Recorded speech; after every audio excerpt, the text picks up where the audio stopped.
கருப்பண்டா, கருப்பன். நீ கூப்பிடுறது இல்லடா என் பேரு, நான் சொல்றதாடா என் பேரு.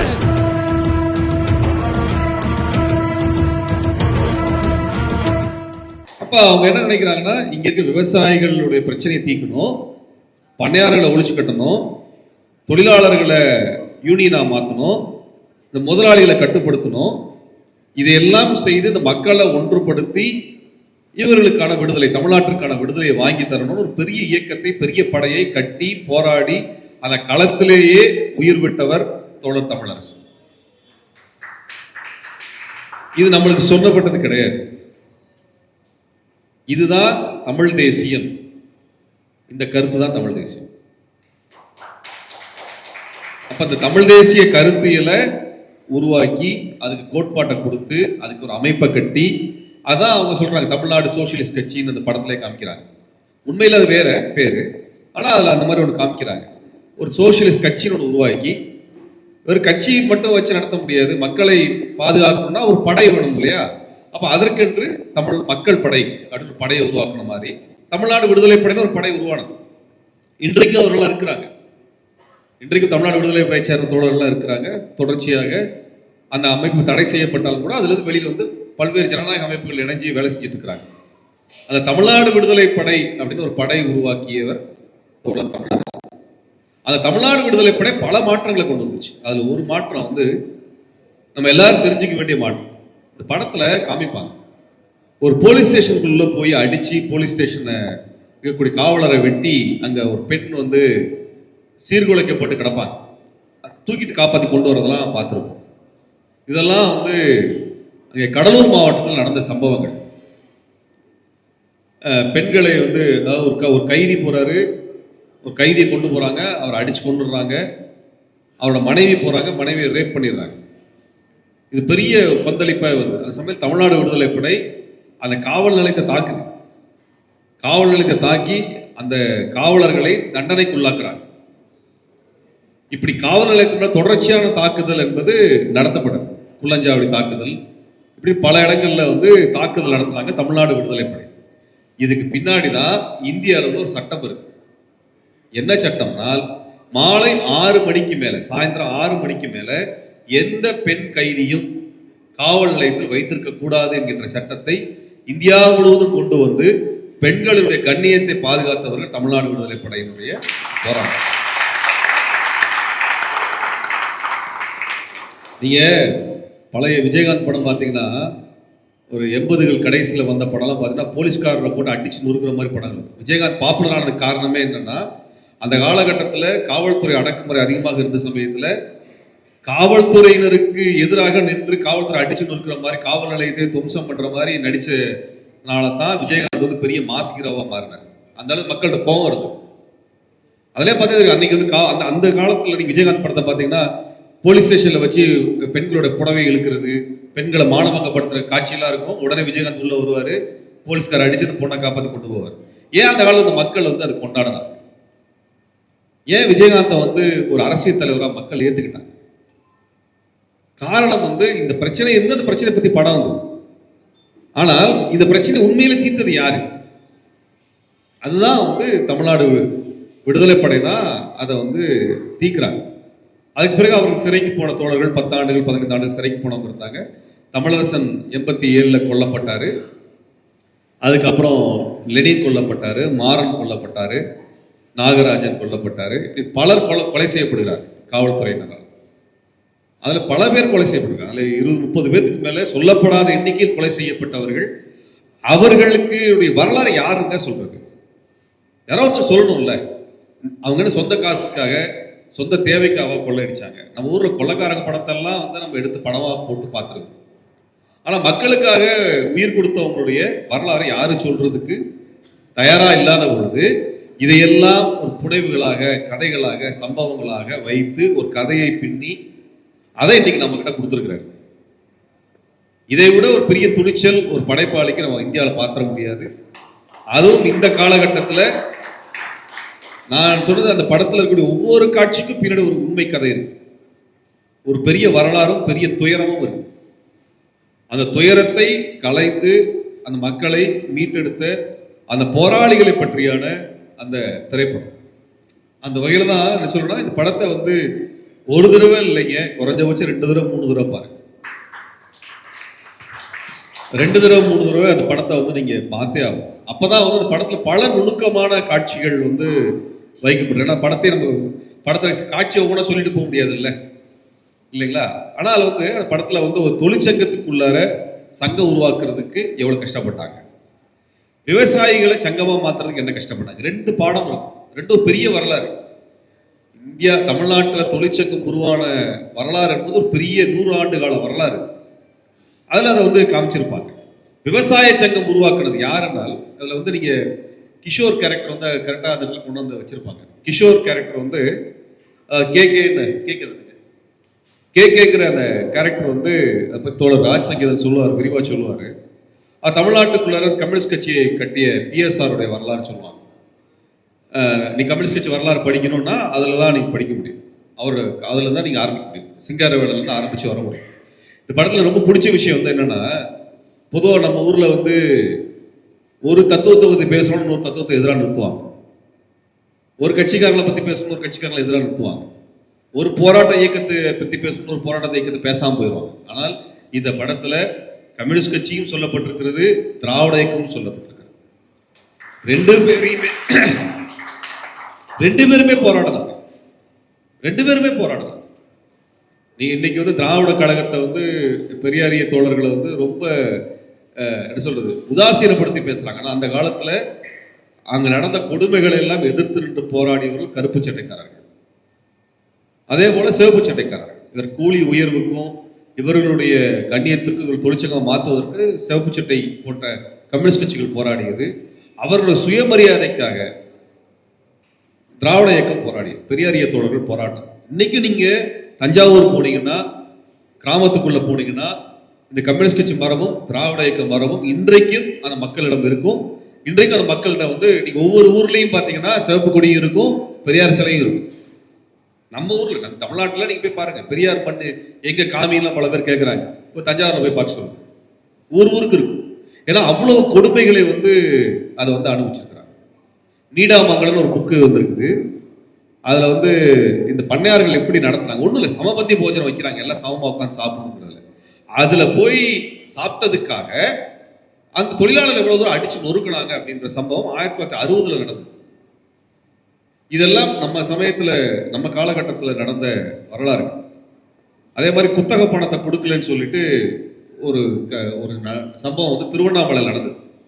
2 வன்னியர் சமூகத்தை சார்ந்தவர் அவர்களை வந்து அந்த விவசாயிகளை இழுத்து கொண்டு போய் அக்ரஹாரத்துல அந்த நிலத்து சொந்தக்காரராக இருக்கக்கூடிய பார்ப்பனர் அவர் வீட்டு வாசல்ல தூண்ல கட்டி போட்டுருவார்.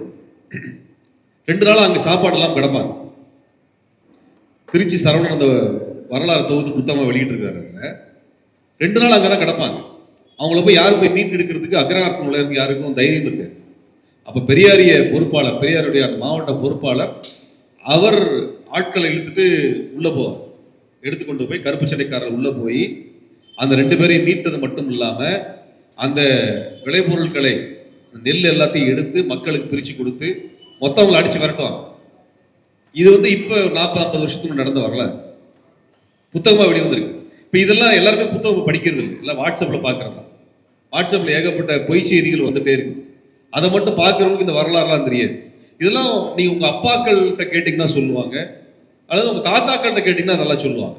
இதையெல்லாம் யார் மாத்தினது, இன்னைக்கு எப்படி நீங்க ஒரு மாடர்ன் லைஃப்ல நீங்க வந்திருக்கிறீங்க அப்படின்னா அதுக்கு பின்னாடி என்னென்னலாம் நடந்தது. அதனால நான் கென்ட்ட கேட்டேன், இதெல்லாம் உங்களுக்கு படமே புதுசா இருக்குமே இந்த சம்பவங்கள் எல்லாமே, நீங்க உங்க தலைமுறை எப்படி இதை பாக்குறீங்கன்னு நான் கேட்டதுக்கு காரணமே வந்து இதுல ஒரு காலத்துல மாற்றப்பட்டு இன்னைக்கு வந்திருக்கு. முழுசா மாறுறது அர்த்தம்லாம் இல்லை, இன்னைக்கும் அது வேற வேற வகையில் நடந்துட்டே இருக்குது. இந்த படத்துல வந்து அதையெல்லாம் வந்து காட்சிப்படுத்தி இருக்கிறாங்க. அதனால ஒவ்வொரு காட்சியை பத்தியுமே தனியா நம்ம பேச வேண்டியிருக்கும். தோழர் ராஜ் சங்கீதன் அவர்கள் அந்த வரலாறு சொன்னார். சரி, ஆக்சுவலா காட்சிப்படுத்தினதுலையும் சொன்னது போல ஆக்சுவலா இதுவரையிலும் ஒரு 45 ஆண்டுகளில் நடந்த சம்பவங்களை அது புனைவாக்குறதுனா கூட எல்லாமும் வந்து உண்மையிலே நடந்த சம்பவங்களை புனைவாக இருந்தாலும் அதெல்லாம் கதையை ஸ்ட்ரக்சர் தான் புனைவு, உண்மை சம்பவங்களை கோர்த்துருக்கிறது. அதுலேயும் கூட வந்து ஆஸ் அ ஸ்கிரிப்ட் வந்து இதே மாதிரி நானே கேள்விப்பட்டிருக்கிற சில சம்பவங்கள். அதில் குறிப்பாக வந்து தலைமுறை வாழ்க்கையில் இருக்கிறவங்க வந்து தியேட்டரில் வந்து சாப்பாடை கொண்டாந்து கொடுத்துக்கிற மாதிரி சாப்பிட்ற மாதிரியான காட்சி பார்த்து நானே நிகழ்ச்சி அதை வந்து கேட்டிருக்கேனே ஒழிய, நானே பல கதைகளை அப்படியான கதைகளை கேட்டிருக்கேனே ஒழிய, விஷுவலாக பார்க்கும்போது எனக்கே ஒரு மாதிரி எனக்கே கலக்கம் ஆயிடுச்சு. அப்படியான காட்சிகளையும் இந்த அதாவது என்ன சொல்றது, ஒரு ஆஸ் அ ஸ்கிரிப்ட் ஒரு த்ரெட்டுக்குள்ளுக்குள்ள எந்தெந்த இடத்துல எல்லாம் எதெல்லாம் இருக்கணும், அல்லது ஜக்ஸ்டாபோசிஷன் மாதிரி அந்த காட்சி நிறைவு பெறும்போது ஒரு ஸ்ட்ராங் டைலாக்கோட அந்த காட்சி நிறைவு பெறுது. அது மூலியமாகவும் இது ஒரு ஆஸ் அன் ஆர்ட் ஃபார்ம். நான் அப்படி சொல்றேன்னா சும்மா வெறும் ப்ராபகேட்டிங் ஃபிலிம் கிடையாது, அதுவும் கிடையாது. அது வெறும் என்ன சொல்றதுங்க வந்து பரப்புரைக்கு பயன்படுத்துற மாதிரியான படமும் கிடையாது. ஒரு ஆர்ட் ஃபார்ம் ஆக்குறது இருக்கு பாருங்க, அதுவும் வந்து ஒரு கிரியேட்டிவ் பர்சனுடைய ஏபிள் கண்ட்ரோல் பண்ற ஒரு டைரக்டருடைய ஃபிலிமாவும் அது பரிணமிச்சிருக்கு. அதுதான் அதுல முக்கியமானது. அந்த மகாலட்சுமி கேரக்டர் பற்றியும் நிறைய அதுக்கெல்லாம் இருக்குதா அப்படின்னு நிறைய பேர் கேட்டு எழுதியிருக்கிறாங்க. அதை பற்றியும் நீங்கள் கொஞ்சம் சொன்னீங்க. இதில் ஆக்சுவலாக மஞ்சு வாரியார் பாத்திரம் இருக்கு இல்லையா, அவங்க வந்து ஒரு மாதிரி பாய் கட் பண்ணிட்டு பைக்கில் வந்துட்டு சைக்கிளில் வர்ற மாதிரியான பாத்திரமாக இருக்கும். என்னென்னா அப்படியான பாத்திரங்கள்லாம் இருந்திருக்கா, சினிமாத்தனமாக இருக்குன்னு கூட நம்ம யோசிச்சிருக்கலாம். ஆனால் என்னென்னா இப்படியான பாத்திரம் 1940களில், அதாவது இன்றைக்கே பெண்கள் வந்து இப்படியான ஒரு துணியில் தோற்றத்தில் போகும்போது பெரிய பிரச்சனைகள்லாம் இருக்கக்கூடிய சூழலில் 1940களில் அவங்க இயங்கியிருக்காங்க. அவங்க ஆக்சுவலாக வந்து ஒரு பார்ப்பன குடும்பத்தில் பிறந்த, சீக்கிரமாக கல்யாணம் பண்ணி வச்சு புருஷன் செத்து போய் இளம் விதவையான ஒருத்தர். உங்களுக்கு வைதிக பார்ப்பன குடும்பங்களில் பெண்களை வந்து எவ்வளோ தூரத்துக்கு கொடுமைப்படுத்துவாங்கங்கிறது இருக்கு இல்லையா, அது நம்ம கற்பனைக்கே எட்டாத அளவுக்கு மூட்டை அடிப்பாங்க, அந்த மாதிரியெல்லாம் நடக்கும். ஸோ அதை மீறி அவங்க வெளியேறணும்னு வெளியே வந்து அதுக்கப்புறமா காங்கிரஸில் வந்து சேர்ந்து கொஞ்ச நாள் வந்து பயணிக்கிறாங்க. ஆனால் என்னென்னா அங்கே இருக்கக்கூடிய கூலி விவசாயிகள் இவங்கெல்லாம் படுற துயரங்களெல்லாம் பார்க்கும்போது காங்கிரஸ் வந்து அந்த பண்ணையார்களுக்கு ஆதரவாக இருக்கிறது தெரிஞ்ச உடனே அவங்க காங்கிரஸ் விட்டு வெளியேறாங்க. அப்போது அங்கே முன்னாடி நின்று கொஞ்ச நாள் வந்து இவங்க காலத்துக்கு கொஞ்சம் முன்னாடி நின்று முக்கியமான போராட்டங்களை முன்னெடுத்து கூலி விவசாயிகள் எல்லாம் சங்கமாக்கி மிகப்பெரிய ஒரு எழுச்சியை ஏற்படுத்தி இருந்த ஒரு நபர் இருந்தார். அவர் பேர் ஸ்ரீனிவாசராவ், பிஎஸ்ஆர் அப்படின்னு சொல்லுவோம். அவருடைய உருவத்தோற்றத்தை தான் இந்த படத்தில் வந்து கிஷோருக்கு வந்து கொடுத்துருக்காங்க. கேங்கிற பாத்திரம் வந்து பிஎஸ்ஆர்ங்கிற ஸ்ரீனிவாசராவ் பாத்திரம். அவர் என்ன பண்ணார்னா, அன்னைக்கு வந்து கூலி உயர்வு கேட்டுறது, அதாவது விவசாயிகளுக்கு எந்த வித சாத்தியமும் இருக்காது. கென் தோழர் நடித்த அந்த காட்சி இருக்கு இல்லையா, பண்ணை அடிமைகளுக்கு பண்ணையார்கள் சொல்றது மட்டும்தான் உரிமை. இன்ஃபேக்ட் வாழ்க்கை அவங்களுக்கு கூலியும் இருக்காது, கூலியை உயர்த்தியும் கேட்கவும் முடியாது. காலையில் 6 மணிக்கு நிலத்துக்கு வந்து உழுகணும். அப்படி லேட் ஆயிருச்சுன்னா அந்த பர்டிகுலர் நபர் மேலே ஏர் இருக்கு இல்லையா, விவசாயம் பண்ணுற ஏர், அதை பூட்டி உழ வைப்பாங்க. 6 மணிக்கு ஆரம்பித்து நைட்டு வரைக்கும் போகும் உழுகிற வேலை. பெண்களுக்கு இன்னும் கொடுமை. அவங்களுக்கு தேவையான அந்த பாத்ரூம் இடைவெளிகள் இந்த மாதிரியான விஷயங்கள் எதையுமே கொடுக்க மாட்டாங்க. இந்த படத்தில் ஒரு வசனமே வரும், அதாவது குழந்தைகள் பெற்ற தாய்மார்கள் அவங்க குழந்தைகளுக்கு பால் ஊட்டணும், அந்த பால் ஊட்டுவதற்கான நேரத்தை கூட கொடுக்காம உழைக்க வைப்பாங்க. அதனால என்னன்னா அவங்களுக்கு மார்பில் வந்து பால் கட்டிடும். இந்த பால் கட்டு வந்து போகணுங்கிறதுக்காக அவங்க வயல்லையே பாலை பீச்சி எல்லாம் வந்து அடிக்கக்கூடிய அளவுக்கு கொடுமைப்படுத்தப்பட்ட காலம் அது. அந்த காலத்தில் ஒருத்தர் கிளம்பி வர்றார்.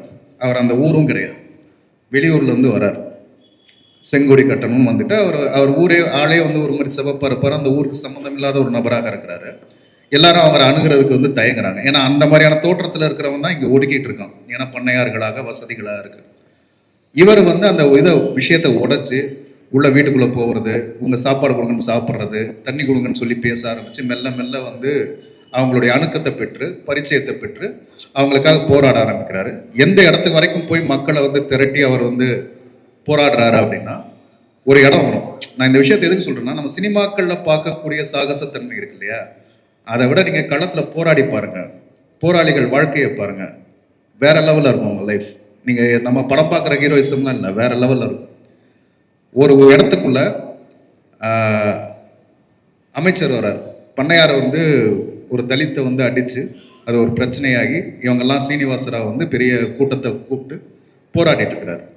இப்போ இந்த போராட்டத்தை ஒடுக்குவதற்கு போலீஸ் வருது, அதையும் எதிர்த்து நின்றுட்டு இருக்காங்க. அதுக்கப்புறம் இதுக்கு பேச்சுவார்த்தை நடத்துறதுக்காக அமைச்சர் சென்னையிலிருந்து கிளம்பி வர்றார். கிளம்பி வந்தால் இவங்க வந்து இந்த போராட்டத்தை விளக்க மாட்டோம்னு வந்து சொல்லிட்டு இருக்காங்க. இப்போ சீனிவாசராவை பேச கூப்பிடுறாங்க. அமைச்சர்கிட்ட போய் பேச நிற்கிறார் சீனிவாசராவ். ஒழுங்கு மரியாதை வந்து வேலைகளை போக சொல்லி, பண்ணையார்களுக்கெல்லாம் வந்து நிலமெல்லாம் வந்து பார்க்கணும், ஸோ வேலைகளை பார்க்க சொல்லு, ஏன் போராட வச்சுட்டு இருக்கேன்லாம் வந்து பேசணும், முடியாதுன்னு வரும். எப்படி நீங்கள் வந்து இதுக்கு இப்படி வந்து ஒடுக்குமுறையை வந்து இது பண்ணலாம், கட்ட விழுத்து விடலாம்லாம் அந்த கேள்வி கேட்க ஆரம்பிச்சு, ரொம்ப ஓவராக பேசாத, நான் அமைச்சர், ஒரு ஃபோன் கால் போட்டோன்னா நாளைக்கு எங்கள் போலீஸ் மொத்தமாக வந்து இறங்கி உங்களை அடிப்பானுங்க அப்படின்னு பிஎஸ்ஆர் சீனிவாசராவ் சொல்லுவார். உனக்காவது 24 மணி நேரம், நான் புரட்சி உங்கன்னு இப்போ கத்துனேன்னா நீ வீட்டை விட்டு வெளியே போக முடியாது தெரியுமா அப்படின்ட்டு வெளியே இருக்கக்கூடிய ஆட்களை வச்சு சொல்லுவார். இப்படி நின்று போராடி, அதுலேயும் குறிப்பாக தலித் விவசாயிகளையும் பிற்படுத்தப்பட்ட விவசாயிகளையும் அவர் ஒன்று சேர்ப்பார். அதுதான் அவருடைய மிக முக்கியமான சாதனை. அதை வந்து ஜீரணிக்க முடியாமல் இவங்க என்ன பண்ணுவாங்கன்னா, பண்ணையார்கள்லாம் சேர்ந்து ஒரு சங்கம் கட்டுவாங்க. இந்த படத்துலேயே வரும். வேற ஊர்ல இருந்தெல்லாம் வந்து பங்காளிகளெல்லாம் கூப்பிட்டு வந்து வேலை பார்க்கறதுக்கு வந்து அழைச்சி வருவாங்க, அதெல்லாம் நிறுத்துவாங்க. ஸோ இப்படியான ஒரு தலைமையை பார்த்து மணலூர் மணியம்மை வந்து அதுக்குள்ளே ட்ராவல் ஆகி அவங்க வந்து சைக்கிளில் வருவாங்க. பாய் கட் பண்ணிட்டு ஒரு மாதிரி அந்த ஜிப்பா மாதிரியான ஒரு டாப்ஸு, அரக்கை சட்டை, தொலன்னு ஒரு சட்டை, வேஷ்டி கட்டிட்டு கையில் ஒரு சிலம்பு குச்சி வச்சுருப்பாங்க. எங்கேயாவது பிரச்சனைனா அந்த சிலம்பு குச்சி வச்சு சிலம்பம் அடிக்கிறது தான் அவங்களுடைய கேரக்டர். நின்று 47களில் 50களில் வந்து ஒரு பெண் களத்தில் நின்று மக்களுக்காக, விவசாய மக்களுக்காக போராடி இருக்காங்க. அந்த இடத்த தான் தோழர் வந்து இதில் இவங்களுடைய பாத்திரமாக வச்சுருக்காரு. அதில் இன்னொரு முக்கியமான விஷயம் தோழர் வந்து சொல்லியிருந்தாரு, இடதுசாரிகளை இந்த அமைப்புகளை எல்லாம் காட்டும்போது முக்கியமாக மிகப்பெரிய துணிச்சல் இருந்ததுன்னு சொல்லியிருந்தாரு. கூடுதலாக நான் ஒரு விஷயம் சேர்க்கணும்னு விரும்புகிறேன். இயக்குனர் வெற்றிமாறனுக்கு அரசியலை காட்டும்போது துணிச்சல் இருக்குங்கிறது ஒன்று, இன்னொன்று வந்து மிகப்பெரிய பொறுப்புணர்வு இருக்கு. இந்த சமூகத்தை என்னவாக இருந்ததோ அதையும் காட்டணும், அதுக்கு தன்னலம் இல்லாமல் நின்று போராடி மடிஞ்ச ஒவ்வொருத்தனையும் காட்டணும் அப்படின்னு ஒரு பொறுப்புணர்வு இருக்கு இல்லையா? அந்த பொறுப்புணர்வுக்கு வந்து நம்ம சல்யூட் பண்ணோம். ஆக்சுவலாக அது ஒரு பயங்கரமான பொறுப்புணர்வு. அது எந்த ஒரு தடை வந்தாலும் அதை மீறி காட்டுவதற்கான எத்தனிப்பு அவர்கிட்ட இருக்கு. அதே மாதிரி என்கிட்ட கேட்டுக்கிறேன், இங்கே இருக்கிற எல்லார்ட்டையும் கேட்டுக்கிறேன், இந்த பிஎஸ்ஆர், கீழ வெண்மணி, கீழ தஞ்சை, இந்த படத்தில் வர விஷயங்கள்லாம் இருக்கு இல்லையா? இதை சார்ந்து உங்களுக்கு நேரடி அனுபவம் வரணும்னா இன்னைக்கு டிசம்பர் 21, 24ஆம் தேதி கீழ வெண்மணின்னு ஒரு இடம் போங்க. அங்கே மக்கள் தூக்கி வச்சு கொண்டாடிட்டு இருப்பாங்க. அரசியல் திருவிழா மாதிரி அங்கே வந்து கீழ வெண்மணியில் அங்கே பாதிக்கப்பட்ட மக்கள் எல்லாரும் இந்த நினைவை, பிஎஸ்ஆரோட நினைவு, சீனிவாசராவோட நினைவு, இந்த போராட்டத்துடைய நினைவை கொண்டாடுவதற்கு நாங்கள் ஒரு நினைவு தூண் அமைக்கப்பட்டிருக்கு. அதை சுற்றி மிகப்பெரிய அளவுக்கு பெருங்கூட்டம் வண்டி போட்டெல்லாம் வந்து அங்கே நின்று அதை நினைவு கொண்டு போகிற நாள் அது 24ஆம் தேதி கீழ வெண்மணி. வாய்ப்பு இருந்ததுன்னா போங்க எல்லாரும். கேள்விகளை பெறுங்க.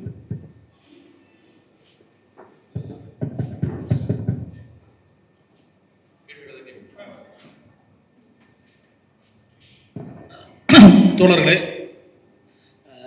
படம் குறித்து, அது பேசுகிற அரசியல் குறித்து தோழர்கள் 5 பேரும் விளக்கமாக சொல்லியிருக்கிறாங்க.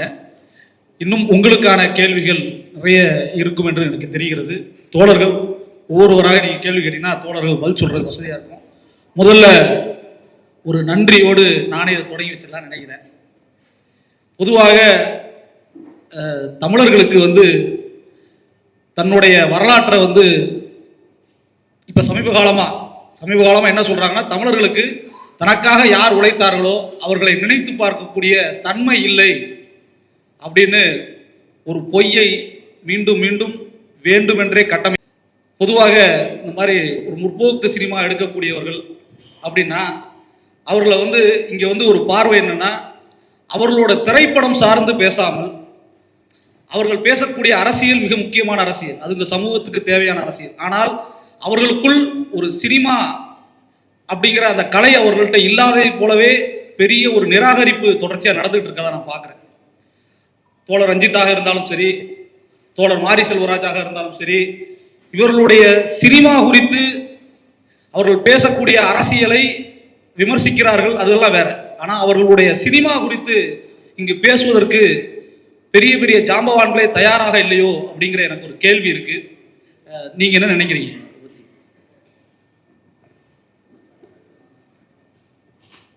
சிக்கலான கேள்வி கேட்டனா? நான் அப்படி பார்க்கல. அது என்னன்னா, இங்க நீண்ட காலமா ஒரு கதை சொல்லிக்கிட்டே வந்திருக்காங்க இந்த தமிழ் சினிமால. அப்ப திடீர்னு எதிர்கேள்வி கேட்ட உடனே ஒரு ஒரு பயம், அச்சம் வந்து அதை தனிநபர் தாக்குதலா கொண்டு போக தான் இங்க முயற்சி நடந்துகிட்டே இருக்கு. ஆனா அவங்க சினிமா குறித்து ஒரு ஆரோக்கியமான விவாதத்தை துவங்குறதே இல்லை. அவங்க தனிநபர் தாக்குதல், அவங்க தனி குழுவாக போய் நின்று அவங்கள தாக்குறது அப்படிதான் போயிட்டு இருக்கு. இந்த குரல் அவங்களை அச்சப்படுத்திருக்குன்னு தான் நான் பார்க்குறேன். இந்த குரல் அவங்களை அச்சப்படுத்துது, பயப்பட வைக்குது. அதனால அந்த குரலை நம்ம வலிமையை சொல்லிக்கிட்டே இருக்கோம். ஏன்னா இந்த கேள்வி எதனால வந்ததுன்னா, நீங்க தோழர் இன்குலாப் போன்ற மிகப்பெரிய ஆளுமைகளை கூட இடது கையால் புறந்தள்ளிட்டு இவர்கள் எழுதுனது இலக்கியமே இல்லை அப்படின்னு ஒதுக்கிட்டு போறாங்க. இது ஒரு அரசியல், இங்க நடந்துட்டே இருக்கு. அதே போன்ற ஒன்றுதான் நம் தோழர்களுக்கும் இங்க நடந்துட்டு இருக்கு. தோழர்களை வந்து ஒரு மொட்டை அடிச்சுக்கிட்டு கால் மேல கால் போட்டுக்கிட்டு என்ன அரசியல் வன்முறை இடதுசாரித்தனம் என்னது இது அப்படின்னு பேசுற ஒரு சூழலை நோக்கி தள்ளுறாங்க. எங்கள் தோழர்களுக்கு தெரிந்த அரசியலை விடவும் எங்கள் தோழர்களுக்கு தெரிஞ்ச படைப்பு, ஆகச்சிறந்த படைப்பாளிகள் எங்கள் தோழர்கள் என்பதை நாம் தான் கொண்டாட வேண்டும். அதற்காகத்தான் இந்த அவையம் வாசிப்போம். எங்கள் தோழர்களுக்கு உங்களை விடவும் அதிக படைப்பிலக்கியமும் தெரியும், படைப்பூக்கமும் தெரியும் என்பதைத்தான் நான் இந்த படத்தின் மூலமாகவும் தொடர்ச்சியாக பார்த்துட்டு இருக்கிறோம். அந்த வகையில் இது மக்கள் படமாயிருச்சு. இன்னைக்கு வந்து யாரோ 2 பேர் யூடியூப்ல உட்காந்துக்கிட்டு வன்முறைன்னு பேசுறதெல்லாம் மக்கள் தூர எரிஞ்சிட்டு போயிட்டாங்க, கொண்டாடுறாங்க. கல்லூரி மாணவர்கள் மாணவியர்கள் எல்லாரும் கொண்டாடுறாங்க. படங்களுக்கான ரிவ்யூ அப்படித்தான் வருது. படம் மிகப்பெரிய வெற்றி அடைய வேண்டும் என்பதை மனதார விரும்புகிறோம். தோழர்கள், உங்களோட கேள்விகளை தோழர்கள் இருக்கிறாங்க, நீங்க யாருனாலும் கேட்கலாம். யார் கேட்குறீங்க?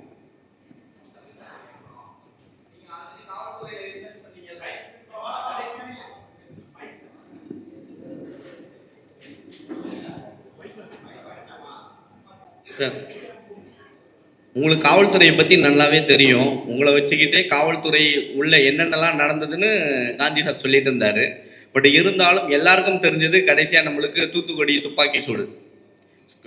பெருமாள் வாத்தியாரை நீங்கள் சுடும் பொழுது எந்த மனநிலையில் இருந்தீங்க? எந்த மாதிரியான ஒரு காட்சி அது? ஏன்னா அது மிகப்பெரிய ஒரு காட்சி. சுடுடான்னு 2 பேரை சொல்றீங்க, உங்களால் சுட முடியல. ஒரிஜினல் போலீஸ்காரன் அந்த இடத்துல என்னவா நினைச்சிருப்பீங்க நீங்க இருந்து? அதை சரியா சொல்லணும்னா, ஒரு நடிகனா போகும்போது அப்படியான எனக்கு எதிர்நிலையில இருக்கிறவரை நான் அங்கே ஆக்டரா தான் நிற்பேன். எனக்கு வந்து எதிராப்புல நிற்கிறது வந்து வாத்தியாரு அப்படின்னு நான் யோசிக்க மாட்டேன். நான் என்ன பெர்ஃபார்ம் பண்ண போறேன் அப்படிங்கிறத மட்டும்தான் நான் நினைப்பேன். அதை மட்டும் தான் என் மனசுல இருந்துச்சு. அதை மட்டும் தான் நான் நினைச்சு அதை நடித்தேன். ஏன்னா எனக்கு திரைப்படம் நாமளும் நடிக்க வந்திருக்கோம், அண்ணனும் நடிக்க வந்திருக்காங்க அப்படின்னு தெரியும். ஆனால் அதை எடுத்து முடிச்சுட்டு ஒரு 2 நாள் இருக்குன்னு நினைக்கிறேன். சேதனை போஸ்ட்லாம் எடுத்து முடிச்சுட்டு அண்ணன் வந்து அதை எடிட் பண்ணிட்டு இருந்தார். எடிட் பண்ணிட்டு இருந்தப்ப நான் போனேன், ஏதோ பேசுறதுக்காக போனேன். உள்ளே உட்காந்தோடனே அண்ணன் எடிட் பண்ணி அந்த சீனை காமிச்சாரு. அந்த நொடி எனக்கு வந்து மனசுலாம் கலங்கிருச்சு. அப்படியே உட்காந்துருந்தேன், அழுக வந்துச்சு. விறுவிறுன்னு எந்திரிச்சு வெளியில் வந்து போயிட்டேன். அண்ணன்ட்ட போயிட்டுன்னு கூட சொல்லலை, நான் பாட்டுக்கு விறுவிறுன்னு போயிட்டேன். எனக்கு அது எதை ஞாபகப்பட்டுச்சுன்னா, பிரபா அண்ணன் இறந்து கிடந்த ஞாபகம். என்னால் அதை தாங்கவே முடியல. அங்கேருந்து கிளம்பி நான் போயிட்டு அடுத்த நாள் அண்ணன்ட்ட வந்து சொன்னேன், அந்த இது காட்சி வந்து எனக்கு பிரபா அண்ணன் ஞாபகப்படுத்துச்சுன்னு எனக்கு பயங்கர மனசு வலி ஆயிடுச்சு அப்படின்னு சொன்னோன்னா, அப்படியாடா அப்படின்னு கேட்டாரு. நிஜமாண்ணே, நீங்கள் யார்ட்டா சொல்லுங்க, காட்டுங்க, யாராவது சொல்கிறாங்களான்னு பாருங்கண்ணே அப்படின்னு சொன்னேன். அந்த நிகழ்ச்சி வந்து எனக்கு அப்படியே, ஆனால் அது எனக்கு சினிமாவில் அது அப்படியே அமையுது. எனக்கு நான் எப்போதுமே இங்கே தான் நிற்கிறேன், ஆனால் என் வாய்ப்பு எல்லாமே அங்கிட்டு தான் போகுது. அது என்னன்னு தெரியல. அதே சார், தமிழ் சார், அதே காவல்துறை பற்றி தான் டானாக்காரன்லையும் எடுத்திருப்பீங்க. அதில் வேற மாதிரி இருக்கும், அதில் ஒரு உண்மை இருக்கும், காவல்துறைக்குள்ளேயே நடக்குது என்ற இன்னொரு பக்கமும் காட்டியிருக்கீங்களே, அதை எப்படி பார்க்குறீங்க? நான் டானாக்காரன் படம் எடுத்ததுனால தான் தப்பிச்சினேன். அதுக்கப்புறம் தான் என்னை வந்து இவன் நம்மால் போலக்கு அப்படின்னு எல்லாருமே பேச ஆரம்பிச்சாங்க. அது வந்து ஜேபிஎம் நடிச்சுட்டு இம்மிடியேட்டாக டானாக்காரனை நான் ரிலீஸ் பண்ணேன். அந்த படம் தான் என்னை காப்பாத்துச்சு. சார், விடுதலை படம் நாங்கள் பார்த்தோம், நல்லா இருந்தது. சின்ன ஒரு அதில் நெருடல் ஒன்று, இதில் யார் ஒன்றா அதில் ஆன்சர் பண்ணலாம். என்னென்னா, நம்ம பெண்ணியம் பேசுகிறோம், பெண்ணியம் விடுதலை பேசுகிறோம்.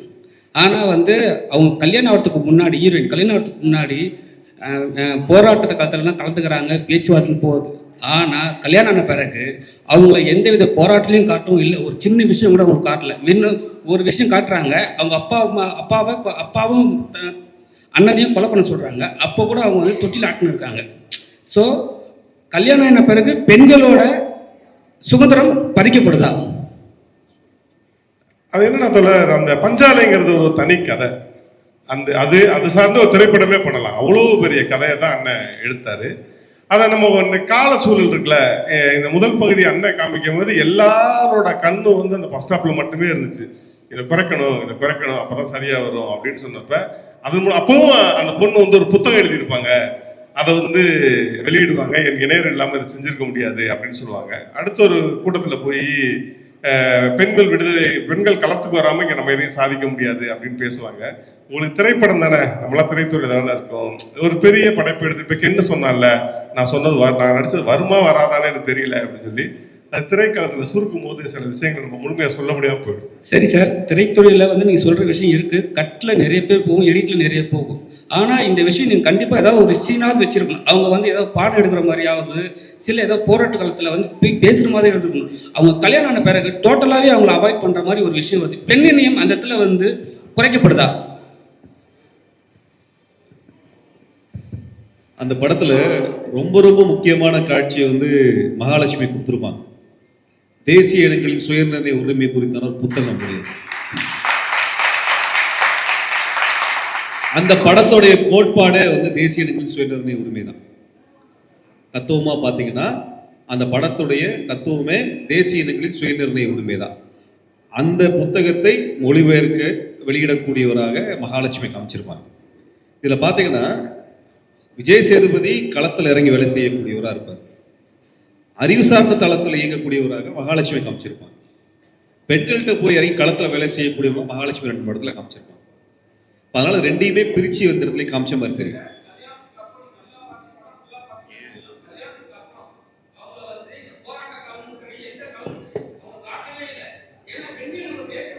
இல்ல அதுதாங்க, கல்யாணத்துக்கு அப்புறம் தான் 2 காட்சி இருக்கு. இல்லைங்க, காட்சி நீங்க முழுசா பார்க்கலாம். நான் சொல்றது படத்தை ஒரு தடவை பார்க்காதீங்க, ஒரு 3-4 தடவை பாருங்க. அதை பார்த்தீங்கன்னா அந்த காட்சிகள் என்னன்றது புரியும். அது திருமணத்துக்கு பிறகு நிறைய பணிகள் செய்யறதா தான் காமிச்சிருப்பாங்க. திருமணத்துக்கு முன்பு செஞ்சதை விட நான் என்ன கேட்குறேன்னா, ஒரு அரசியல் வேலைங்கிறது வீட்டுக்கு வெளியே நான் முடிவு பண்ணுவீங்க. அரசியல் வேலை அரசியல் சம்பந்தப்பட்டது. ஒரு புத்தகம் எழுதுற விளையாட்டான விஷயமா இல்லை, பெண்களை ஒருங்கிணைக்கிற விளையாட்டான விஷயமா இல்லை, ரெண்டையும் அவங்க செய்வாங்க. அதெல்லாம் மகாலட்சுமி செய்கிறதா அந்த படத்துல 2 பவர்ஃபுல்லான காட்சிகள் இருக்குது. கதை வந்து வாத்தியாரை பத்தியான கதை. சரிங்களா? கேகே வந்து மிக முக்கியமான கேரக்டர். யாரு? வாத்தியார் கேகே. அவருடைய வரலாறையே அந்த படத்துல சொல்லலை. அவர் பையனே இழந்திருக்கிறாரு. அதை பெருசா படத்துல சொல்லலை. அது என்னன்னா, அந்த படத்துல வாத்தியார் என்கின்ற ஒருவர் யாராலெல்லாம் உருவாக்கப்படுகிறார் அப்படிங்கிற இடத்துல தான் இவங்க எல்லாத்தையும் சொல்றாங்க. மகாலட்சுமி கேரக்டர் ரொம்ப பவர்ஃபுல்லான கேரக்டர். நம்ம அதை கவனிக்கல. பொதுவாக வந்து நம்மளுக்கு ஒரு பழக்கம் இருக்குது, ஹீரோயின் பார்க்குறோம்னா ரொம்ப குறைந்தபட்ச அளவில் பார்க்குற தன்மையில கூட அதை மிஸ் பண்ணலாம். ஆனால் அந்த படத்தை 2 தடவை 3 தடவை பார்த்தீங்கன்னா உங்களுக்கு வந்து உள்வாங்கிறதுக்கு வாய்ப்பு அதிகமாக இருக்கும்னு நினைக்கிறேன். காந்தி சார், இதில் கம்யூனிஸ்ட் போராளிகள் அப்படின்னு போராட்டம், காலங்காலமாக கம்யூனிஸ்டுகள் போராட்டம் தான் நடந்துட்டு இருக்காங்க, வலதும் இடதும். ஆனால் போராட்டக்காரர்கள் இறந்து கொண்டு இருக்காங்க. மேலே இருக்கவர்கள் பார்த்தீங்கன்னா ஆட்சிக்கு ஏற்ற மாதிரி அங்கேயும் இங்கேயும் ஓடித்தானே இருக்காங்க இன்னும் வரையும். அதாவதுங்க, ஒரு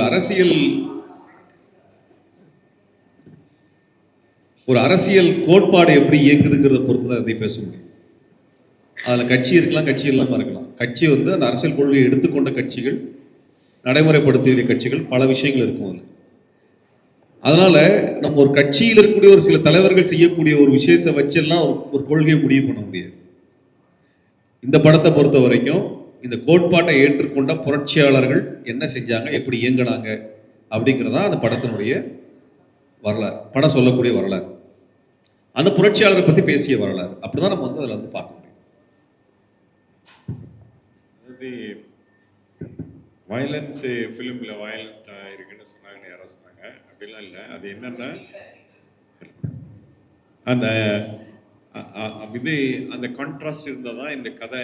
அதாவது இதுக்கு ஒரு உதாரணம் என்னன்னா, உங்களுக்கு கரெக்டாக சொல்லணும்னா 60s 60s தான் ஒரு, அதாவது விஷுவல் ஹிஸ்ட்ரியிலேயே உலகம் முழுமையிலையுமே வயலண்ட் சீக்வன்ஸ் இருக்கு பாருங்க. அதாவது அது காமிக் புஸ்தகமாக இருந்தாலும் சரி, சினிமாவாக இருந்தாலும் சரி, அதில் எப்படின்னா வயலண்ட் சீக்வன்ஸ், அதாவது ஒருத்தரை இப்படி கழுத்தை இப்படி வெட்டுனா தலை ரத்தம் பீச்சு அடிக்கும், தலை அப்படியே பறக்கும் பாருங்க. அது மாதிரியெல்லாம் வந்து காமிக் புத்தகத்தில் படம் வரைய மாட்டோம் அதுக்கு முன்னாடிலாம். அதே மாதிரி சினிமாவில் சுட்ட உடனே ஒருத்தர் சுட்ட உடனே ரத்தம்லாம் தெரிச்சு விழுகிற மாதிரி, கை வெட்டுனா கையை போகிற மாதிரி இப்படிலாம் சினிமாவில் இமேஜ் வராது. அதாவது 70s அப்புறம் தான். அதுலேயும் குறிப்பாக வந்து சாம் பெக்கின்பான்னு ஒரு டைரக்டர், ஹாலிவுட் டைரக்டர், நீங்கள் பார்த்துருப்பீங்க சில பேர். அவர் படம் வந்து எக்ஸ்ட்ரீம்லி வயலண்ட் தான். ஆனால் அந்த படம் லவ்வை சொன்ன மாதிரி எந்த படமும் சொன்னதில்லை. அதாவது லவ்வை சொல்கிறதுக்கு தான் அதை வந்து இமேஜ் அப்படி இருக்கும். ஆனால் வந்து அது மாதிரி தான் வந்து இதில் வர நானே ரொம்ப பெரிய கேப் வயலண்ட்டான சீக்வன்ஸே இதில் பார்க்குறேன். ஆனால் அதுக்கு அர்த்தம் இருக்குது.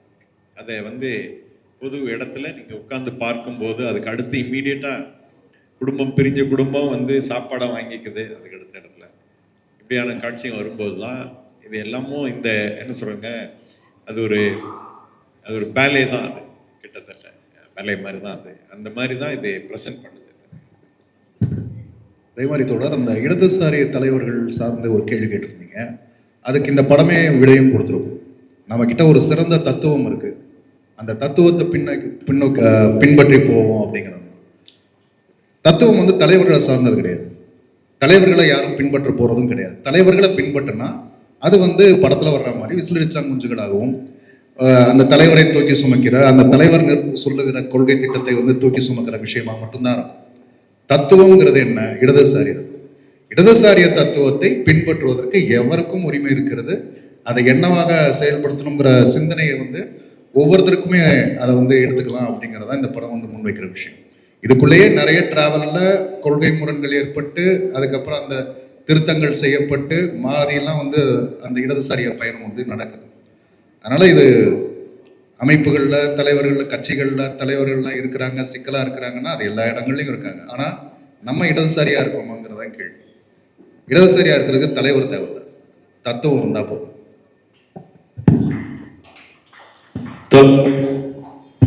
அப்புறம் இந்த படத்துல வன்முறை அதிகமா இருக்குன்னு சொல்றாங்க. எனக்கு அது புரியவே இல்லை. கேஜிஎஃப் படம் பார்த்துருப்பீங்க, அதுல சம்மட்டை எடுத்து மண்டை உடைக்கிறது, ரத்த பீச்சி அடிக்கிறது, கழுத்து அறுக்கிறது, இதெல்லாம் இன்னைக்கு ரொம்ப சாதாரணமா அந்த படங்கள். அதை பத்தி அந்த மாதிரி படங்கள் வந்து ரொம்ப வன்முறையா இருக்குன்னு எதுவுமே. அமரன் படத்துல பார்த்தோம். இருங்க நான் பேசிடுறேன், அப்புறமேல கேள்வி இருங்க நான் பேசிடுறேன், அப்புறமேல பேசுறேன். இல்லைங்க,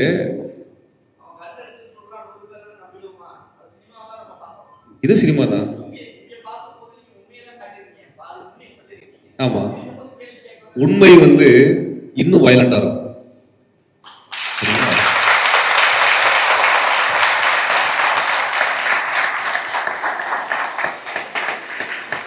ஸ்டெர்லைட்ல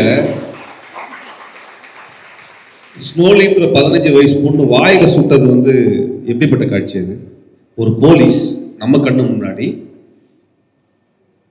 நம்ம கூட வளர்ந்த ஒரு தங்கைய வாயில சுட்டு கொண்டு இருக்கு இல்லையா? அது எப்படிப்பட்ட காட்சி அது? இது மாதிரி எத்தனை காட்சிகள். நீங்க வந்து பரமக்குடியில அவங்க வந்து ஒரு 10 வருஷத்துக்கு 2011 துப்பாக்கி சூட் நடந்த போது ஒரு பையனை தூக்கிட்டு வருவாங்க, சுட்டு கொண்ட பையனை. ஒரு ஆடை வெட்டி கொண்டு வர்ற மாதிரி தூக்கிட்டு வருவாங்க. அது எவ்வளோ பெரிய வயலன்ஸ். ரியாலிட்டி இன்னைக்கு நடைமுறை வந்து சினிமாவில் இந்த படத்தில் காட்டியதை விட மிக மிக மோசமான வயலன்ஸ். மிக மோசமான ஒரு வயலன்ஸுக்குள்ள தான் நம்ம வாழ்ந்துட்டு இருக்கோம். நீ 10 மணிக்கு மேலே நின்று டீ குடிச்சிங்கன்னா போலீஸ்காரவங்களை எப்படி நடத்துறாரு? ஏன் சார் இங்கே டீ குடிக்கணும்னு கேட்க மாட்டார். ஏன் இங்கே நிற்கிற ஓ, அது சொல்றதுக்கு எந்த போலீஸ்க்கும் ரைட்ஸ் கிடையாது. 10 மணிக்கு மேலே டீ குடிக்கக்கூடாதுன்னு இந்திய சட்டத்தில் சொன்னது கிடையாது. 10 மணிக்கு மேலே டீ கடை திறக்கக்கூடாதுன்னு எந்த சட்டத்தையும் சொன்னது கிடையாது.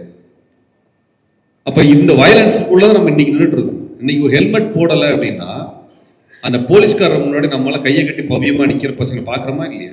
அது மிகப்பெரிய குற்றமா? அது கொலை குற்றமா? அது அது ஒரு விதிமீறல், அவ்வளவுதான். இந்தியாவோட 2வது பெரிய எண்ணிக்கையில் ஆக்சிடென்ட் நடந்து செத்து போன மாநிலம் தமிழ்நாடு.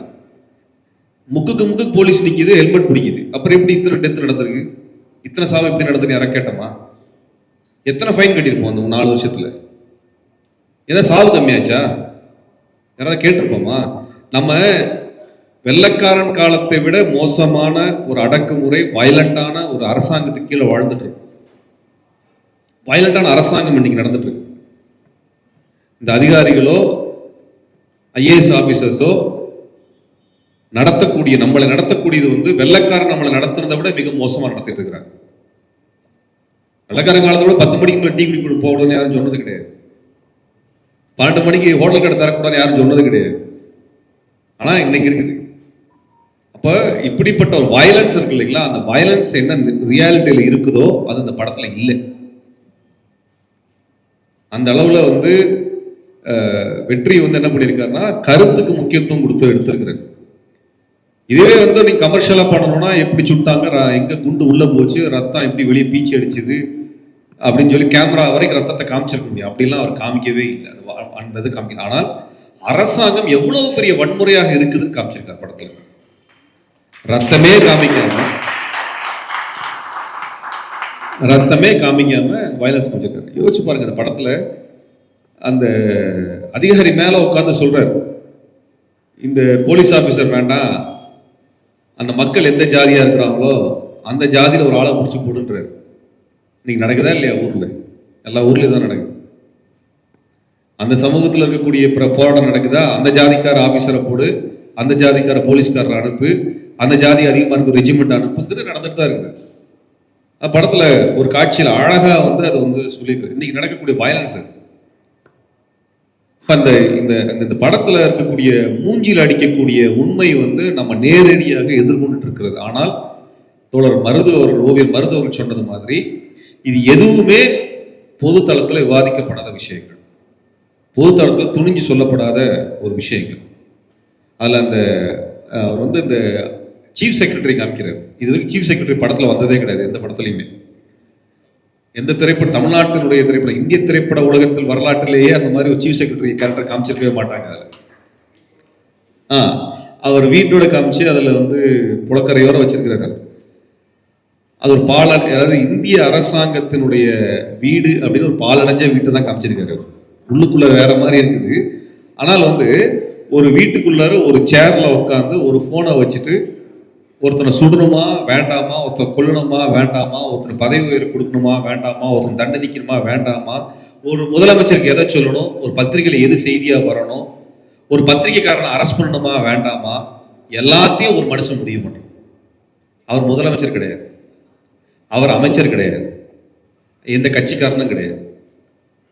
அப்ப இந்த நபரை பற்றி இதுவரைக்கும் எந்த திரைப்படத்துல வந்திருக்கானா? இதுவரைக்கும் வரல. அவர் அங்க சொல்றாரு, பத்திரிகையில செய்தி வரல. அங்க சொல்றாரு, செய்தி இருப்ப பத்திரிகையாளர் அரெஸ்ட் பண்றாங்க. அங்க அவர் சொல்றாரு, இவரை கொண்டு போய் வேற கேம்ப்ல மாத்துறாங்க. அவர் அங்க சொல்றாரு, வாத்தியார சுட்டுக் கொள்றாங்க. அவர் சொல்றாரு, கடைசி என்ன சொல்றாரு, பெருமாள் என்ன ஆனா நம்ம சொல்ல வேண்டாம், தலைவர் வருவாருன்னு சொல்லி அந்த மக்கள் கடைசி வரைக்கும் உண்மையான தலைவரே கிடைக்காம அந்த மக்கள் போராட்டத்துக்கு வராம போயிடும். இன்னைக்கு அதுதான் ஈழ போராட்டத்துல தேசிய தலைவர் வருவாருன்னு சொல்லி இன்றைக்கு வரைக்கும் ஏமாற்றப்பட்டோம். அது வந்து இதெல்லாம் இன்னைக்கு நம்ம நிகழ்காலத்தில் நம்ம சந்திக்கக்கூடிய வன்முறைகள். இதெல்லாம் நம்ம சந்திக்கக்கூடிய வன்முறைகள். இந்திய அரசாங்கம் வந்து பிரபாகரன் அவருடைய டெத் சர்டிஃபிகேட் கொடுக்கல, இலங்கை வந்து டெத் சர்டிஃபிகேட் இஷ்யூ பண்ணலாம் சொல்லி நம்மளை கொண்டு வந்து என்ன பண்ணாங்க, அடுத்து ஒரு இயக்கமே வராம, அடுத்து மக்கள் போராடாம தடுத்து நிறுத்தி வச்சுட்டாங்க.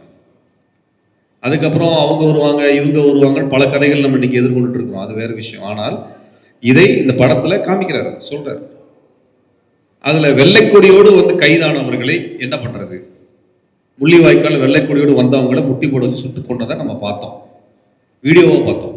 இந்த படத்துல காமிக்கிறாரு நேரடியா, வெள்ளைக்கொடியோடு வர்றவங்களை சுட்டுக் கொள்றாங்க அப்படின்னு. அப்ப அரசாங்கத்துக்கு எந்த சட்டமும் கிடையாது, அரசாங்கத்துக்கு எந்த விசாரணையும் கிடையாது. அது தப்பு பண்ண அதிகாரி அதே ஜீப்ல தான் உட்காந்துருப்பாரு. ஆனா நேர்மையா நடந்து கொண்ட வாத்தியார் கொலை செய்யப்படுவார். அந்த படத்தில் காமிச்சிருக்கிறாங்க. ஆனால் அந்த வாத்தியார் தான் குடும்பத்தின் குழந்தையோடும் அவருடைய காதல் வாழ்க்கை ரொம்ப ரொம்ப முக்கியமானது. படத்தில் வந்து நம்ம அரசியலை பார்க்கக்கூடிய அதே சமயத்தில் நான் வேற ஒன்று சேர்த்து சொல்லணும்னு நினைக்கிறேன். பொதுவாக பொது இடங்களுக்கு போகும்போது நிறைய பேர் வந்து செல்ஃபி எடுப்பாங்க. கொஞ்சம் பேர் செல்ஃபி எடுக்கிறாங்கன்னு வச்சுக்கோங்களேன். சார் எனக்கும் உங்களை மாதிரி ஆசை தான், போராட்டத்தில் வரணும்னு. ஆனால் என்ன சார் பண்ணுறது, எனக்கும் ஃபேமிலி இருக்குது, குழந்தைங்க இருக்கிறாங்க, கமிட்மெண்ட்ஸ் இருக்குன்னுவாங்க. நான் ஒன்றும் சொல்ல மாட்டேன். எனக்கும் குடும்பம் இருக்குது, எனக்கும் குழந்தை இருக்குது, எனக்கும் கமிட்மெண்ட் இருக்குது. மாதமான நானும் சம்பளம் வாடகை தரணும், நானும் மளிகை ஜாமான் வாங்கி போட்டால் தான் வீட்டில் சாப்பாடு இருக்கும். சரிங்களா? இது எல்லாத்துக்கும் இருக்கிறதா. மக்கள் சமூகத்துக்காக போராட வர்ற எல்லாருக்கும் கமிட்மெண்ட்டும் இருக்கிறது, குடும்பம் இருக்கிறது, குழந்தைகள் இருக்கிறார்கள். அதெல்லாம் விட்டுட்டு வர நாங்கள் குடும்பங்களை அதிகமாக நேசிக்கின்ற காரணத்தினால சமுதாயத்தை நேசிக்கின்றோம். அது வந்து இந்த படத்தில் அது வந்து ரொம்ப அற்புதமான காதல் காட்சிகள் வந்து ரொம்ப நல்லா இருக்கு. அதில் வந்து ஒரு இடத்துல சொல்லுவார், குளிச்சுட்டு இருப்பாரு. அப்போ மகாலட்சுமி சொல்லுவாங்க, குளிக்கிற ட்ரெஸ்ஸு வந்து எடுத்துட்டு நீ பாட்டு குளிக்க வேண்டியது தானே, ஃப்ரீயாக குளிக்க வேண்டியதானேன்னு சொல்லுவாங்க. மகாலட்சுமி சொல்லுவாங்க. அதுக்கு அவர் விஜய் சேதுபதி பதில் சொல்லுவார், ஏன் அவன் புருஷனை இழுத்துட்டு போகிறப்ப அம்மனை கட்டை இழுத்துட்டு போன சொல்றியா போலீஸ்காரன் வந்து. நகைச்சுவையான காட்சியாக இருக்கும். ஆனால் ஒரு போராட்ட இயக்கத்தில் இருக்கிறவனுக்கு என்னைக்கு எப்போ எது நடக்கும்ன்றது தெரியாது இருக்கு இல்லையா, அதான் அதை வெளிப்படுத்தியிருப்பார். போலீஸ்காரரு வந்து நீ சட்டப்பேட்டெல்லாம் போடுங்க சார், ஷூலாம் போடுங்க சார், கூட்டிகிட்டு போகிறதுக்கு நம்ம வந்து அண்ணாமலை கிடையாது, நம்ம வந்து சாதாரண போராட்ட இயக்கத்தில் இருக்கிறாங்க. ஏன் சொல்கிறேன்னா, இப்போ நேற்றுக்கு அண்ணாமலை போராட்டம் நடத்தியிருக்கிறாரு, அவரை வந்து அரெஸ்ட் பண்ணி கொண்டு போயிருக்கிறாருன்னு சொல்லி கொண்டு போயிருக்கேன். எங்களையும் போராட்டம் அரெஸ்ட் பண்ணி கொண்டு போகிறப்ப இந்த பழைய பஸ்ஸை கொண்டு வருவாங்க, பல்லவன் பஸ், இந்த கவர்மெண்ட் பஸ்ஸு பழைய பஸ்ஸு வரும். அந்த பஸ்ஸில் எங்களெல்லாம் கூட்டு போயிருக்கிறாங்க. ஆனால் அண்ணாமலைக்கு நேற்றுக்கு ஆம்னி பஸ்ஸில் கூட்டு போயிருக்கிறாங்க. இதில் ஒரு விஷயம் என்னென்னா, இப்படியே 7 வருஷத்துக்கு முன்னாடி எங்கள் பழைய பஸ்ஸில் கூட்டிகிட்டு போகிறப்ப அந்த பழைய பஸ்ஸில் கண்ணாடி உளுந்து உடஞ்சிருச்சு. அது இல்லைனாலும் நின்றுட்டு இருந்தாலுமே உளுந்து உடஞ்சிருக்கும். அது நாங்கள் ஏறின சமயத்தில் உளுந்து உடஞ்சிருச்சு. உடனே பப்ளிக் ப்ராப்பர்ட்டி பொது சொத்தை சேதம் விளைவித்ததாக வழக்கு போட்டு சிறையில் அடைச்சி குண்டர் சட்டம் போட்டு 7 வருஷமாக கேஸ் நடத்தினாங்க. கடைசியில் பார்த்தா நீதிமன்றத்தில் சொல்கிறாங்க, உடஞ்ச கண்ணாடி வந்து பஸ் நம்பர் வேற, இவங்க ஏறின பஸ் நம்பர் வேறன்னு சொல்லிட்டாங்க. ஆனால் இதுக்கு நாங்கள் 7 வருஷமா கேஸுக்கு அலைய வேண்டியிருந்தது, 4 மாதம் ஜெயிலில் உட்கார வேண்டியிருந்தது. ஆனால் அண்ணாமலைக்கு ஆம்னி பஸ்ஸு, எங்களுக்கு கவர்மெண்ட் பஸ். இதுதான் யதார்த்தமான நிலைமை. அது இதெல்லாம் படத்தில் வந்து ரொம்ப நுணுக்கமாக அது காமிச்சிருக்கிறாங்க. அந்த படத்தை குறைஞ்சபட்சம் 2-3 தடவை பார்த்தீங்கன்னா ஒரு போராட்டம், போராளி வாழ்க்கை, கோட்பாடு, கொள்கை இதெல்லாம் நம்ம நல்லவா தெரிஞ்சுக்கலாம். அந்த வகையில் என்ன ஒரு விஷயம் நடக்கும்னா, இந்த படத்தை பார்த்ததுக்கு பிறகு எங்களை போன்றவர்கள் நாங்கள் ஏதோ கூட்டம் போட்டு நடத்தணும் 4 பேருக்கு இன்னும் கேட்பாங்கன்னு நம்புறேன். நான் ஏதோ பேசுகிறாங்க இல்லைன்னா நம்ம ஆளுங்க கேட்பாங்க, வேலை இல்லை, எது பொழுதுபோலாம் சும்மா போராட்டம் கொடி பிடிச்சிட்டு வந்து உட்கார்ந்துட்டு இருக்கிறாங்கன்னு சொல்லுவாங்க. குறைஞ்சபட்சம் எங்களுக்குலாம் ஒரு மரியாதை கொடுக்கக்கூடிய வகையில் இந்த படம் வந்து ஒரு உணர்வை தரும் அப்படின்னு நான் நம்புறேன். ஒரே ஒரு கடைசியாக நான் ஒன்று சொல்லிடுறேன். ஆக்சுவலாக வந்து நான் நினைக்கிறேன் 80s 70s எங்களையே 80s வந்த படம் விண்ட் அண்ட் தி லைன்னு ஒரு படம். இதில் சில பேர் பார்த்துருக்கலாம், பார்க்காம இருக்கணும். விண்ட் அண்ட் தி லைன்னு ஒரு படம். அது வந்து மொராக்கோனுடைய புரட்சி, மொராக்கோனுடைய தனித்த நாடாகிறதுக்கு அதுக்கான புரட்சியை செய்த ரைசூலியுடைய வாழ்க்கையும், அது அமெரிக்கன் காலனியாக இருந்த, அதாவது ரூஸ்வெல்ட் காலத்தில் அது அமெரிக்கன் காலனியாக இருந்தது. அந்த படத்தெல்லாம் பார்த்தீங்கன்னா இதை எப்படி நீங்கள் இந்த படத்தை நீங்கள் வேல்யூவேட் பண்ணணும்னு உங்களுக்கு தெரியும். ஏன் அப்படி சொல்லணும்னா, அதாவது அந்த புரட்சியாளர் ரைசூலியா வந்து செயின்ட் கானரி தான் நடிச்சிருப்பார். அவர் தான் அந்த புரட்சியாளராக நடிச்சிருப்பார். ஷான் கானரி நடித்தது. அதில் என்னென்னா, இங்கே இருக்கிற தூதுவர், அமெரிக்க தூதுவருடைய குடும்பம் இங்கே இருக்கும். அந்த குடும்பத்தை, தூதுவருடைய குடும்பத்தை அரெஸ்ட் பண்ணி அவர் இறந்துருவார். அந்த ஆக்ஷனில் இறந்துருவார். இந்த அவருடைய மனைவியும், இந்த தூதருடைய மனைவியும் குழந்தைகளையும் இந்த புரட்சியாளர்கள் ஹாஸ்டேஜ் மாதிரி பிடிச்சிருவாங்க, டெசர்ட்டில் பிடிச்சி வச்சிருப்பாங்க. அங்கே வந்து அமெரிக்காவில் என்ன நடக்குன்னு தெரியாது. ரூஸ்வெல்ட் மக்கள் முன்னாடி, எதுக்கு சொல்கிறேன்னா, இங்கே இருக்கிற இப்போ எல்லாரும் சொன்னது போல் எனக்கு உடனே நினைவு வருது, ஒரு கம்பேரிட்டிவாகலாம் ஞாபகம் வருது. இங்கே பேர் என்ன, அரசு அதிகாரிகள் பேசுகிற மாதிரியே அங்கே வந்து ரூஸ்வெல்ட் வந்து மக்கள் முன்னாடி பேசுவார். கிளம்பும்போது நான் நல்லா பேசினேனா, எப்படி பேசினேன் அப்படி கேட்பாரு அப்படின்னு கேட்பாரு. அது மாதிரி ஒரு பகுதியும் கூடவே மக்களோடு மக்களாக சேர்ந்து புரட்சியாளர் அந்த மராக்காவில் இயங்குறதுல அந்த படத்துல பாதிக்கு பிறகு ஹாஸ்டேஜாக இருக்கிற தூதுவருடைய மனைவியும் அந்த பிள்ளைகளும் அந்த புரட்சியாளரோட சேர்ந்து இயங்குறது இருக்கு பாருங்க, ரொம்ப அற்புதமா இருக்கும். அது மாதிரி தான் வந்து நான் எப்படி சொல்றேன்னா, எங்கேயோ இப்படிலாம் வந்து தமிழ் பரப்புல, அதாவது என்ன சொல்லுங்க, அக்கறையோடு இருக்கிற கலைஞர்களால் இந்த படங்கள் வருகிறது. அதுதான் எனக்கு சிறப்புன்னு நான் நினைக்கிறேன். நன்றி, வணக்கம். ஒரு இடத்துல இருந்து ஆரம்பிச்சது முடிச்சிடலான்னு நான் பார்க்குறேன். இந்த படத்தில் ஒரு வசனம் வரும். சூரி வந்து வாத்தியார் பாத்திரத்துக்கிட்ட, ஐயா உங்களை பற்றி யாருமே எங்களுக்கு சொன்னதில்லை அப்படின்னுவார்.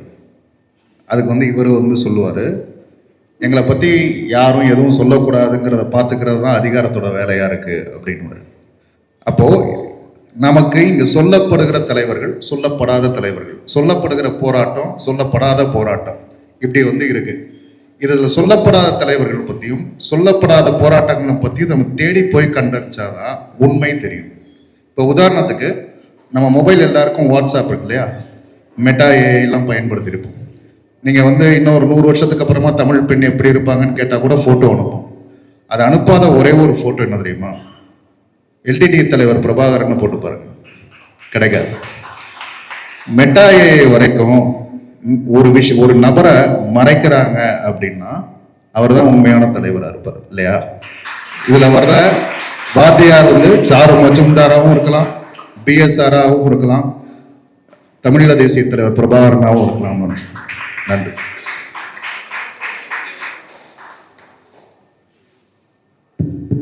இதில் நான் வந்து இயக்குனருக்கு ஒரு நன்றி சொல்ல கடமைப்பட்டிருக்கிறேன். இந்த படத்தில் வந்து முதல் பார்ட்டில் பார்த்தீங்கன்னா இந்த ரயில் ஆக்சிடென்ட் காமிச்சிருப்பான், அதனுடைய விளக்கத்தை 2ஆவதுல கொடுத்துருப்பான். தமிழ்நாட்டு வரலாற்றில் அந்த ரயில் தண்டவாள தகர்ப்பு வழக்கு வந்து மிக முக்கியமான ஒரு வழக்காக, மருதையாற்று பாலம் தகர்க்கப்பட்டு அந்த ட்ரெயின் விழுந்து இறந்து போயிருப்பாங்க. இந்த ரயில் தண்டவாள தகர்ப்புக்கு அப்புறம் தான் போராட்ட இயக்கங்கள் மீது ஒரு மிகப்பெரிய அளவுக்கான ஒரு மோசமான பார்வை வந்து பரப்பப்பட்டது. போராட்ட இயக்கம்னாலே பயங்கரவாதிகள், தீவிரவாதிகள், மக்களை கொலை பண்றதுன்னு பரப்புரை நடந்திருக்கும். ஆனால் மருதையாற்று பால தகர்ப்பிலே அரசாங்கம் தான் அந்த குண்டை வெடிக்க விட்டது. அதன் மூலமாக பொதுமக்கள் இறந்து போகும் பொழுது அந்த கெட்ட பெயர் யார் போகும்னா அந்த போராட்ட இயக்கத்தின் மீது போகும் என்கின்ற காரணத்தினால அந்த மருதையாற்று பால குண்டு வெடிப்பு என்பது நடத்தப்படுவதற்கு அனுமதிக்கப்பட்டு பொதுமக்கள் கொல்லப்பட்டாங்க. அதை வைத்துக்கொண்டு தமிழரசன் மீது ஒரு அவப்பெயரை பரப்பினார்கள். அதே மாதிரி சென்னை மீனம்பாக்கம் விமான நிலையத்தில் வந்து ஒரு விமானத்தில் ஒரு குண்டு, இலங்கைக்கு செல்லக்கூடிய விமானத்தில் வைக்கப்பட்ட குண்டு வைக்கப்பட்டிருக்கு. இலங்கை விமான நிலையத்தில் வெடிப்பதாக இருந்த ஒரு குண்டு. ஆனால் வந்து விமானம் கிளம்பாம இருக்கக்கூடிய சூழ்நிலை இங்கே ஃபோன் பண்ணி சொல்றாங்க. ஆனால் அந்த குண்டு எடுக்கப்படலை. அந்த குண்டு இங்கே வெடிக்குது.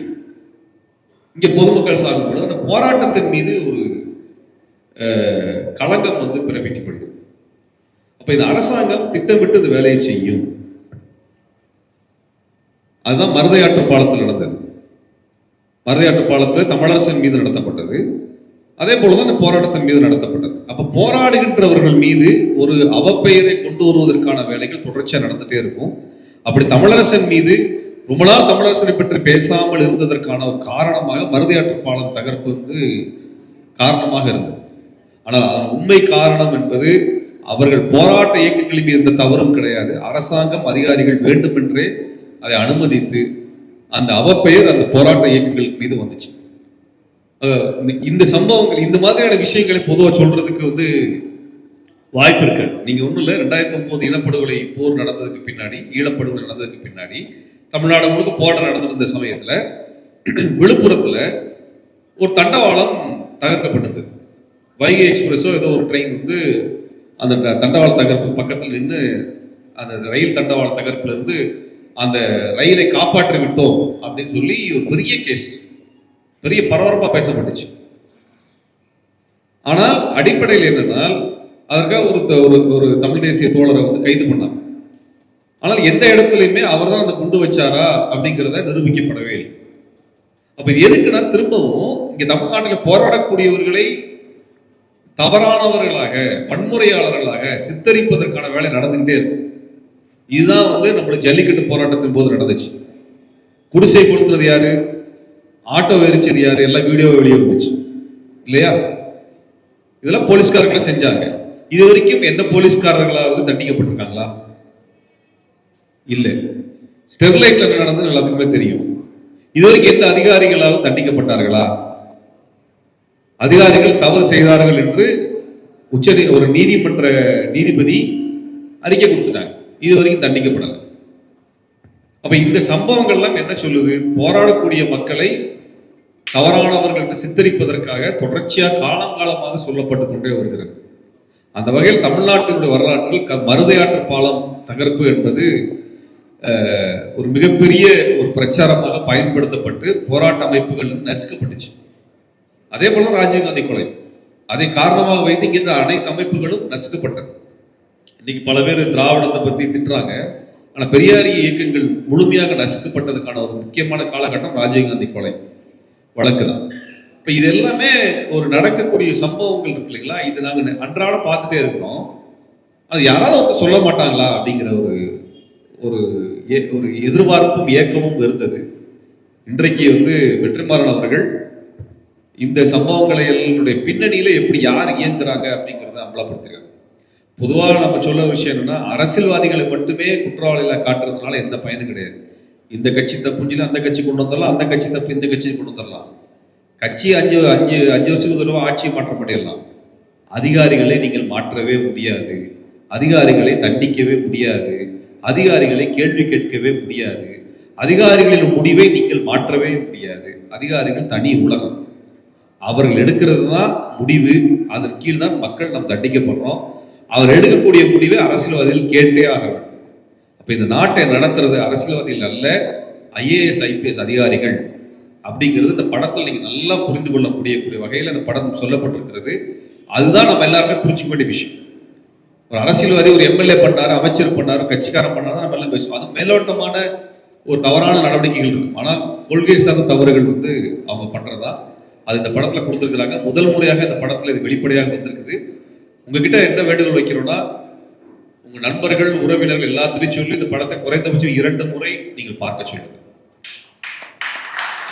இப்படி ஒரு திரைப்படம் வந்து ரொம்ப வருஷம் கழிச்சு வந்திருக்கு. 70 வருடம் கழிச்சு ஒரு திரைப்படம் வந்திருக்குது. நீங்கள் எல்லாம் ஆதரிச்சாதான் இதே மாதிரியான திரைப்படங்கள் பல்வேறு வரலாற்று சம்பவங்களை வெளிக்கொண்டு வரக்கூடிய வகையில் இது மாதிரி நூற்றுக்கணக்கான சம்பவங்கள் இங்கே இருக்கு. அந்த நூற்றுக்கணக்கான சம்பவங்கள் வெளியில் வருவதற்கு இது ஒரு வாய்ப்பாக அமையும். ஆகவே நீங்கள் வந்து இந்த படத்தை கொண்டாட வேண்டும், தமிழ் சமூகம் கொண்டாடணும்.